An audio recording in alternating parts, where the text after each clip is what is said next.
तो नमस्कार बेटा, ये हमारा जो मॉक टेस्ट 4 है मैं उसका सॉल्यूशन करवा रही हूँ। और बेटा जितने भी अधिक से अधिक आप मॉक टेस्ट जो हैं आप अपना तैयारी करें, अभी आपका एग्ज़ाम भी आने वाला है। इसमें देखो बेटा, आप जो मेन फोकस वहीं पर करना जहाँ से क्वेश्चन पूछ रहे हैं। आपको पूरा पढ़ने की ज़रूरत नहीं है। आपको क्या पढ़ना है, आपको देखना है कि हमारा संधि पूछी हुई है तो संधि कहाँ से देखनी है। हमारी ये संधि है किंचिद विन्यम, ठीक है। अब यहाँ पर आप कैसे क्या करोगे, यहाँ पर जो दा है उसके स्थान पर क्या कर दोगे, ता कर दोगे। दा के स्थान पर क्या कर दोगे, ता कर दोगे, क्योंकि हमने पढ़ा था ना पहले वर्ण को तीसरे वर्ण में परिवर्तन करना और तीसरे वर्ण से पहले वर्ण में परिवर्तन करना। तो ये बेटा आपको करना है, ठीक है। किंचित धन अविन्यम आपका आंसर हो जाएगा।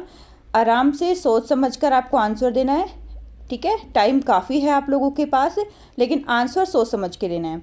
ऐसे ही तपोवन वासिनः देवेति, तो यहाँ पर हमने उतु संधि पढ़ी थी जिसमें विसर्ग को ओ हो जाता है।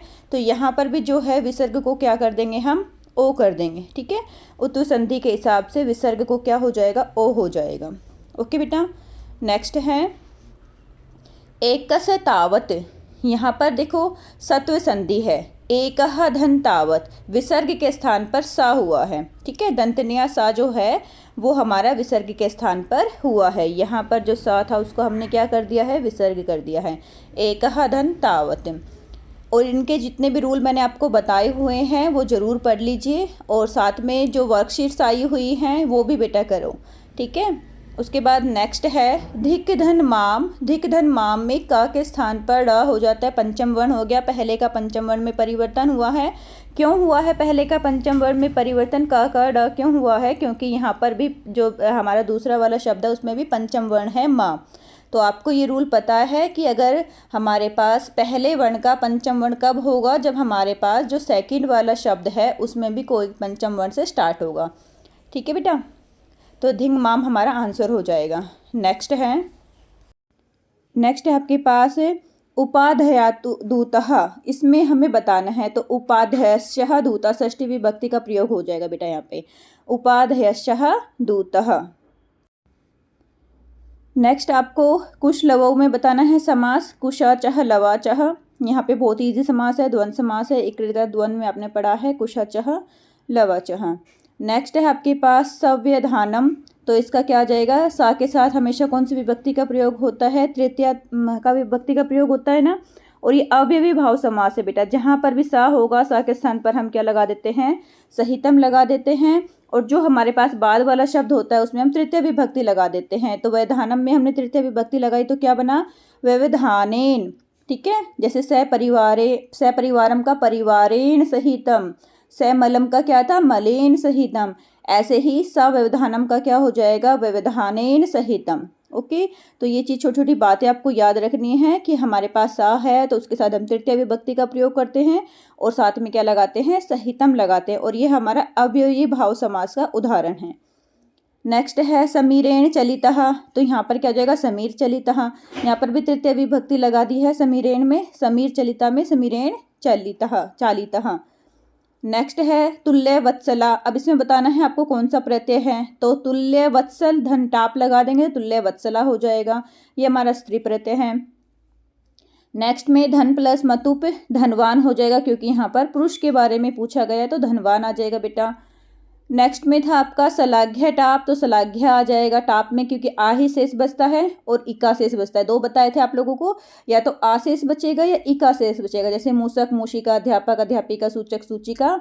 और अदरवाइज टाप लगाएंगे छात्र छात्रा, सलाघ्य में सलाघ्य हो जाएगा, ठीक है। और अभी हमने पीछे भी किया है टाप प्रत्यय लगा के वत्सला ना, जन्नी जन्नी वत्सला में जन्नी वत्सल्य हो जाएगा हमारे पास। तो इस तरह से हमारे टाप प्रत्यय होता है।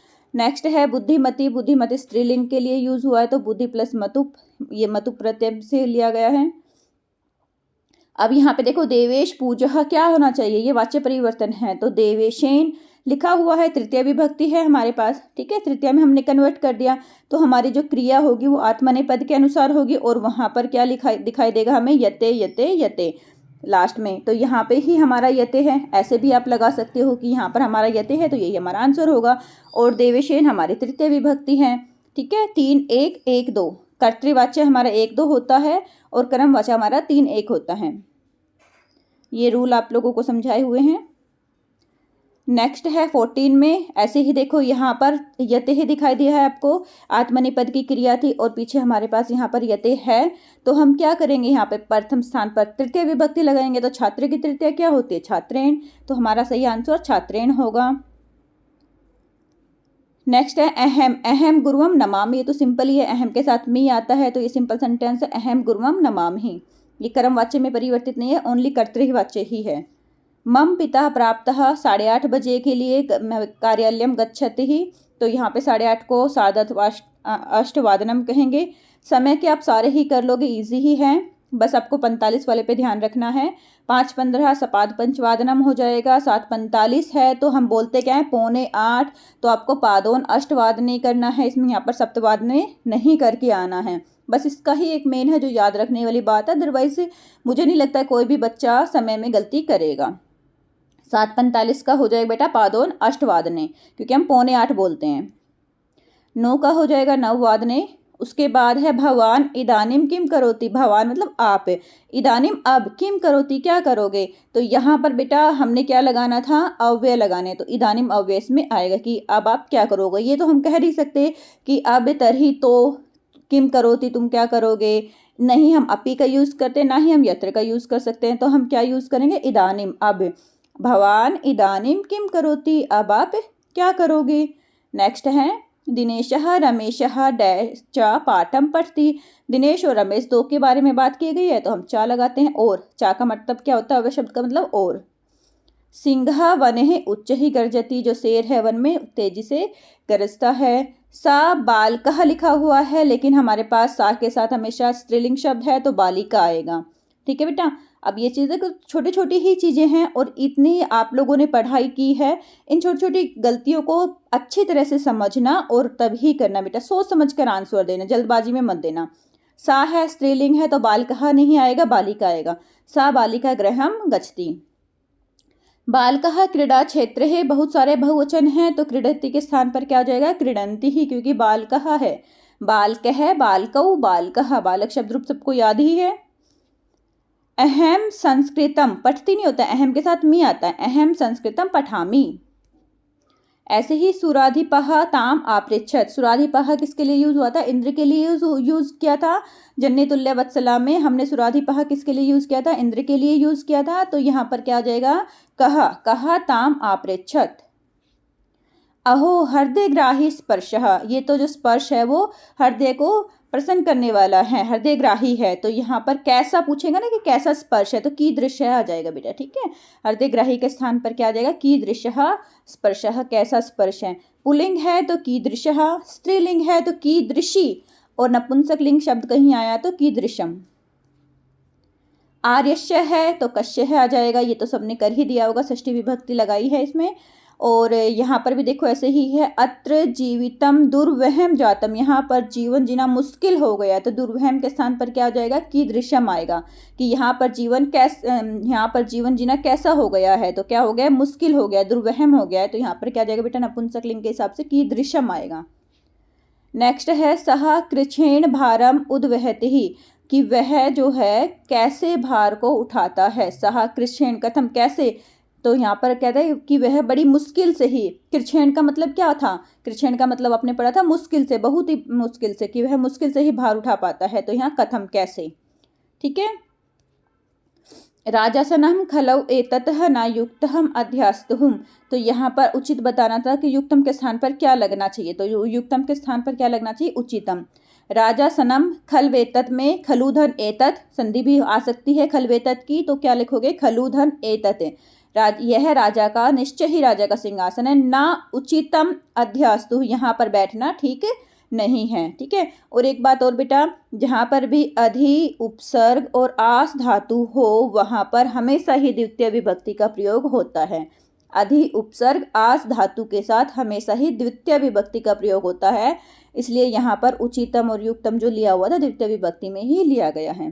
ठीक है, नेक्स्ट है आपके पास सर्वथा। सर्वथा के स्थान पर हमारे पास क्या जाएगा, सर्व प्रकारेण, सभी प्रकार से। तो इसने ये कहा था, हम कुमार यो नरको हो अस्माकम चाह सर्व प्रकारेण समकटुंबकम समरूपम कुटुंबकम वृत्तांतः, कि जो इन कुमारों का है, लव और कुश का जो परिवार का वृत्तांत है वो हमारे परिवार के वृत्तांत के समरूप है, समान है।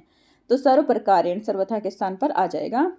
नेक्स्ट है दृष्टवा। दृष्टवा की जगह हमें क्या यूज करना था? विलोक्य, क्योंकि दृष्ट धातु से कत्वा प्रत्यय लगकर दृष्टवा बनता है और विलोक्य में लैप प्रत्यय है, वि उपसर्ग है और दृष्ट धातु है, तो यहाँ पर हमारा विलोक्य आएगा दृष्टवा के स्थान पर। वृषम अत्यधिक, ये शब्दार्थ आप लोगों को करवाए हुए 4 वीडियो आपको अलग अलग भेजी हुई है, वो ढंग से कर लेना। प्रत्यय की, उपसर्ग की और समास की और शब्दार्थ की, ये चारों बेटा ढंग से अच्छी तरह से करके जाना। तो यहाँ पर भ्रेषम के स्थान पर क्या हो जाएगा? अत्यधिकम। और यहाँ पर नेक्स्ट है आपके पास कि आपको इसमें क्रिया बताने की, क्रिया क्या है? तो क्रिया क्या है यहाँ पर? अक्रोध क्रिया है। किया क्रुद्धम कृषि वल्लह तम उत्थापितुम बहुवारम यत्नम अक्रोध। क्रोध ही किसान ने उसको उठाने का बहुत बार प्रयत्न किया। तो यहाँ पर अक्रोध जो है आपकी क्रिया हो जाएगी। और इसके बाद हमारे यहाँ से कर्तृ ही पूछा गया है। तो देखो इस वाले क्वेश्चन में कर्तृ ही कैसे निकालोगे आप लोग? कर्तृवाच्य अर्थात कर्ता। सुरभि इमम अवस्थाम दृष्टुहा सुराधिपतः तामर्पचत। सुरभि की इस प्रकार की अवस्था को देखकर राजा ने, इंद्र ने उससे पूछा। तो अब आप सोचोगे कि भाई हमारे यहाँ पर सुरभि भी आ सकता है आंसर, सुरभि भी तो हो सकता है। सुराधिपता ही क्यों हुआ? ये क्यों नहीं हुआ? ये ही क्यों हुआ? इसका कारण ये है कि बेटा जो भी हमारी कर्ता क्रिया के अनुसार, जो भी हमारे क्रिया के समीप होगा वो ही हम आंसर देंगे। ठीक है, क्रिया के समीप वाला ही आप आंसर दोगे, क्योंकि इसमें 2 थे तो हम क्रिया के समीप हमारा क्या है? सुराधिपह है, इसलिए हम सुराधिपह ही आंसर देंगे। ठीक है, तो राइट आंसर हमारा क्या हो जाएगा? सुराधिपह। नेक्स्ट है कृषकः। इसमें आपको दुर्लभम का विशेष्य बताना है, तो ये तो आप इजली बता दोगे कि विशेष्य क्या है? दुर्लभम वृषभा है, तो यहाँ पर तो किसी ने गलती नहीं की होगी। नेक्स्ट है आपके पास बेटा महत। महत का आपको विलोम बताना है, तो यहाँ पर महत का विलोम क्या हो जाएगा? किंचित। वयस्सतुः ना किंचित अनंतरम, इसका भी संधि विच्छेद हो सकता है। यहाँ पे देखो इसमें 2 क्वेश्चन बन रहे हैं, मैं आपको दोनों बता देती हूँ। इसमें देखो वयसः धन्तु संधि कर सकते हैं हम इसकी, ये हमारी सतु संधि है, वयसः धन्तु आ सकता है। और यहाँ पर भी हमारे पास संधि हो सकती है किंचित धन अंतरम। ठीक है, किंचित है ना, यहाँ पे दा के स्थान पर ता हो जाएगा, किंचित ये हो गया, जैसे किंचित धन अनंतरम, अंतरम, किंचित धन अंतरम। यहाँ पे ये भी संधि बन रही है हमारे पास, पहले वर्ण को तीसरे वर्ण में परिवर्तन वाली। और यहाँ पर हमारी वयसहतु में हमारी सत्व संधि भी बन रही है। ठीक है बेटा, अब इसने ये क्या पूछा है? आयु में तो इनमें थोड़ा सा भी अंतर नहीं है। किंचित अंतरम ना वयसतुः, कि आयु में तो कोई भी अंतर नहीं है। वैसे है मतलब होता आयु। तो यहाँ पर महत शब्द का विलोम बताना था। महत का मतलब अधिक होता है, तो किंचित मतलब कुछ होगा, थोड़ा सा। ओके, नेक्स्ट है आपके पास, अब आपको समुद्रचार्य है, इसमें विशेषण बताना है, तो ये तो बिल्कुल ईजी था। उदारम्य है, इसका विशेषण हो जाएगा। नेक्स्ट आपको पूछा गया है कि जो ये दिया गया है, हिम करो अपि ही बाल भावात पशुपति ही मस्तक केतकी ही छदित्वम वर्जंती। यहाँ पर शिव पद किसके लिए यूज हुआ है? जो शिव शब्द है उसमें किस पद के लिए यूज किया गया है? पशुपति। शिव के लिए क्या पद यूज किया गया है? पशुपति। तो बेटा ये आपका था मॉक टेस्ट 4 जो मैंने आपको समझा दिया है। आपसे रिक्वेस्ट है कि आप आराम से सोच समझ कर आंसर देना, जल्दबाजी मत करना, और जितने सैंपल पेपर अब आपसे हो सके एक बार अपना पूरा तैयारी ढंग से करके सैंपल पेपर की रिवीजन करो। ओके बेटा, टेक केयर।